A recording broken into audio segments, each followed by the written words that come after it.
Autoridad o poder público. Establecemos la necesidad de una institución gobernante entre el Estado.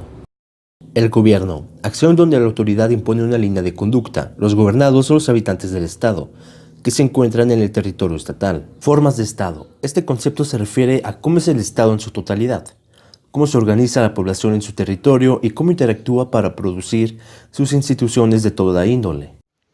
El Estado federal está conformado por varios estados, que se encuentran regidos por la misma ley suprema, que es la Constitución, sin dejar de ser un Estado único. Un ejemplo es que con el documento de la Constitución de 1917 se llega a definir el país como un Estado federal, bajo la forma de la República Mexicana. En dicha Constitución se establecen dos tipos de órdenes, la federal y el de cada una de las diversas entidades federativas que lo conforman, ya sea estatal o local, constituyendo juntos el orden integral del Estado.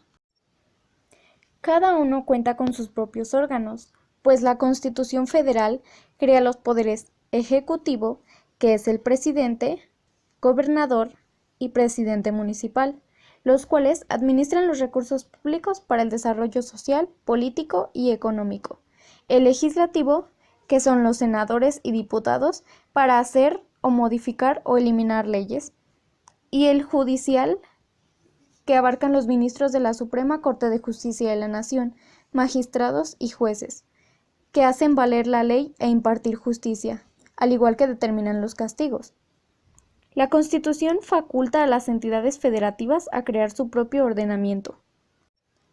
El Estado federal establece las materias que le corresponde a cada uno de las órdenes, tal como lo dijimos en el ejemplo anterior, se determina qué hará cada quien. El orden federal es válido en todo el territorio nacional y el local únicamente en el área territorial de cada estado. La creación y aplicación de las leyes ordinarias es actividad de los órganos locales, tal como los matrimonios entre personas del mismo sexo. Es de cada estado. En cambio, en toda la República se castiga por un asesinato o agresión a otra persona.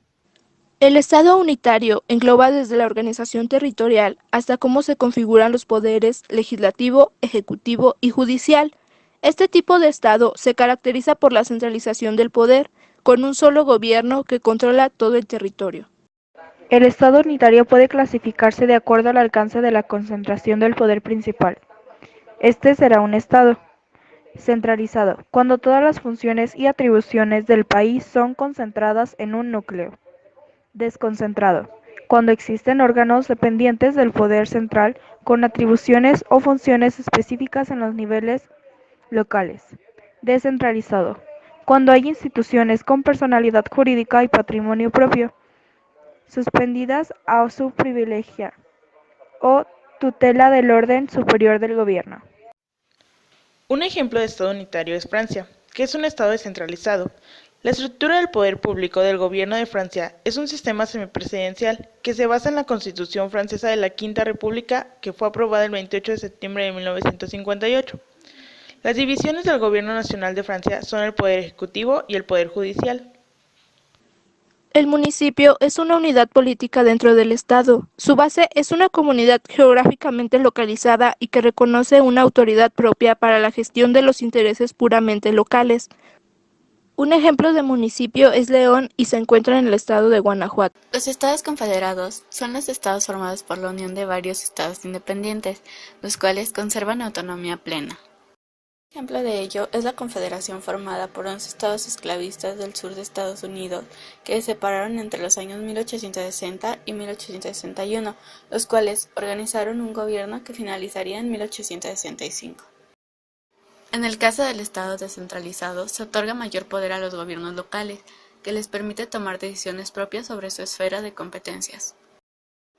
Un buen ejemplo de este caso es Colombia, ya que, aunque es un Estado unitario, los municipios gozan de mucha independencia política y financiera para administrarse.